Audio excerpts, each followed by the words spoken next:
Sup, gamers? Rainy Potato here with an updated guide to the Act 3 boss, the Focused Fault. If you enjoyed the video, don't forget to subscribe. I post new videos every day. The Focused Fault is a two-phase enemy. The first phase now starts with all four eyes fully grown to their third stage, with 12 HP and 6 speed, with 50 resists to dots across the board. The second stage has 8 HP, 7 speed, and 40 resists to dots, and the final phase has 6 HP, 8 speed, and 30 resists to all dots. The goal now is to kill each of the eyes through all three of their stages as quickly as possible. Each stage of the eyes has different attacks, but they all do essentially the same thing. Enemy eyes can either mark you with a scene token, doing a small amount of damage and stress alongside it. They can also just do a regular attack against a target who already has a scene token, dealing damage and debuffs while also allowing them to regrow to their bigger form. All of these attacks, including the scene token applying attacks, can be taunted, and also can be dodged, though blind does not work. To get the taunt up early, you either want a fast tank, which works against you in phase 2 sometimes, or better yet, another hero with a noisemaker combat item with speed to put taunt on first. The best overall strategy for getting this early taunt is with Jester's Encore. Virtuoso Jester comes with base 8 speed, so is likely to move first, and can be guaranteed with a couple speed poultices. Once the taunt is in place and your scene token is guaranteed to land where you want it, now you have to think about damage. The goal obviously is to melt the eyes as quickly as possible, so phase 1 is over before you get too many scene tokens. AoE is obviously the best strategy for this fight, and most importantly AoE dot. Dot is king in this fight because of the way the eye turns function. If you reduce an eye's HP to 0 with a simple direct damage swing, it will merely shrink to the next stage while retaining its turn, and on attack it also has a chance to grow again. However, if an eye dies on its own turn to a dot, then it will lose its turn entirely while shrinking to the next stage, though the dot will also be removed. Of course, this means Plague Doctor stays winning with Plague Grenade, though a newly unsung hero is now the Aspirant Occultist, with the first ever useful scenario for Anamnesis, which if set up right can nuke a whole eye round with 0 scene tokens taken. If you lack DOT on your team, you will struggle in both phases, so I recommend at least a few dot heroes along for the ride, along with Application Chance. This of course makes Alchemist and Arsonist elite paths. Other heroes will need Application Trinkets. If you do not have a taunt active and they're on cooldown, you can also utilize Guard to protect your weakest ally from being seen. This is only for very low heroes though, otherwise you just want to melt the eyes, so protect your Alchemists and your Warlocks, and otherwise do damage. Keep in mind that the moment you kill the final eye, the Focused Fault will spawn in and immediately begin the next round with his nuke, so make sure you're prepared before this happens. Ideally you kill at the start of the round, because whichever heroes still have a turn left after phase 2 begins will get to have that turn before the Focused Fault's real turn.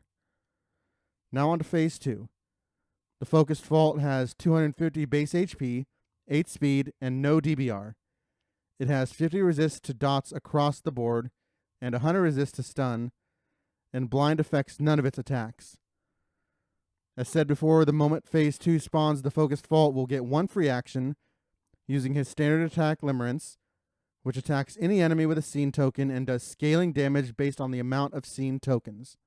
His attack does 10 base damage, 12 if 2 scene tokens, and 14 if 3 scene tokens, while having a 30% crit chance. If you get seen with 3 scene tokens already, the Fault will apply a secret scene token to you, and you will take an additional 2 damage per Limerence with each of these additional tokens. Beginning on the first full round after phase 2 begins, the Fault will begin every round with Behold, which will apply a scene token on a hero, debuff them, and copy all of their current positive tokens. This move obeys taunt, which is one of the reasons we mentioned keeping a slower tank earlier, so you can taunt at round end to absorb the Beholds at the start of the next round. This copy mechanic not only exists as part of synergy with the Act 3 Ordainment, and its crits will copy as well of course, but acts as a hard counter to Man-at-Arms, generating constant block. Of course, all this really does is further boost dot damage and nerf direct damage. You want to be especially careful to taunt with your tanks so your stronger DPS don't get their tokens copied, specifically something like Hiruman's crit. After this free action Behold, it has 2 more actions per round, where it will use Limerence, unless suppress conditions are met. Suppress becomes active if at least 2 of your heroes have a combo token. You gain combo tokens yourself by critting the fault.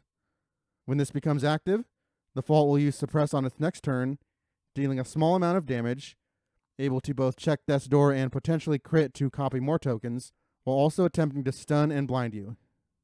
It's notable that suppress will hit all 4 of your heroes, even if only 2 of them have a combo token active. This fight remains primarily a damage race in both phases. You need fat damage in phase 1 to reduce the amount of scene tokens and stress damage you take. In phase 2, you need to race before you get scene tokens on your fragile heroes. Though if you play the fight right and keep permataunt up on your tanks, then you can basically live this fight forever, since Limerence doesn't do near enough damage to threaten your tanks if they are properly kitted, and you have some form of healing. The healing debuff from previous versions no longer exists. Man-at-Arms still reigns supreme in this fight. Even if he constantly gets his block copied, you can just utilize a dot-based damage strategy instead. Bulwark is the best path here since it contains 2 taunt skills, though any path works fine since he has Defender as well.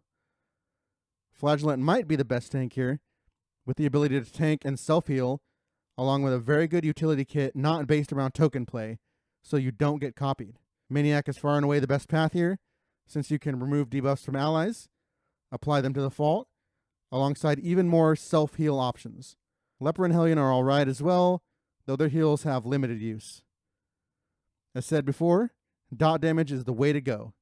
Alchemist is supreme to everything, Arsonist gains a lot of value, and Aspirant Occultist gains a ton of value as he can nuke phase 1 with Anamnesis, and then switch to the block-piercing nuke Burning Stars. Warlock does a bit more damage in phase 2, but if you get seen, you are highly likely to die. Hellion and Highwayman, among other direct damage dealers, lose value. Double tanking with dot is probably superior to running one of those guys up front specifically for this boss. Weaker dot builds without penetration, such as Grave Robber and Orphan Runaway, are much less effective here as well. Jester has great use primarily for his Encore ability and his base speed to set up taunts early, along with his stress resist and healing. His bleed kit is pretty mediocre, but that's probably your best bet for this fight, with the constant block generation neutering Finale. For trophies, far and away the best trophy for this act, and for the whole game to be honest, is the Bumper Crop trophy. In fact, I would say this is near required if you're running a low HP hero like Alchemist, just as protection if you do get marked. With a proper tank and heal setup, you just can't die with Bumper Crop. The downside never becomes relevant. For in items, you need to be constantly collecting the whole act, starting from N1, though you should be doing this in every act you play anyways. Clarifying Poultices for stun resist, and Stimulating Poultices for speed should be immediate purchases whenever possible.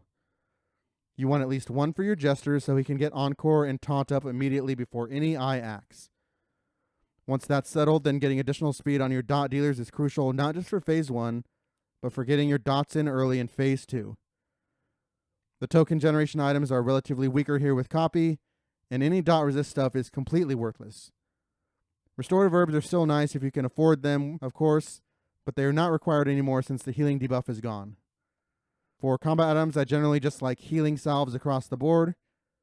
With a party with proper HP, a healing salve can completely neuter a whole turn of damage from the fault, and they stack. Otherworldly Fragments are the other key item. This one will melt phase 2 quick, though you again want dot piercing to use this, so either Alchemist or Arsonist. They are found at academic studies primarily. Laudanum is also a consideration with the constant horror spam, but I'd rather just bring in healing salves. Holy Water is pretty good as well. You can remove not only combo on yourself, blocking his suppress, but also remove negative tokens caused by suppress if you do get hit. Other dot items, especially AoE, are cute for phase 1, but again, not really worth a slot. Overall, with this update, the entire phase 2 can be mitigated with a strong taunt tank or two, otherwise being a damage race molded entirely around dots. Thank you for watching. If you enjoy the video, don't forget to subscribe. I post new videos every day.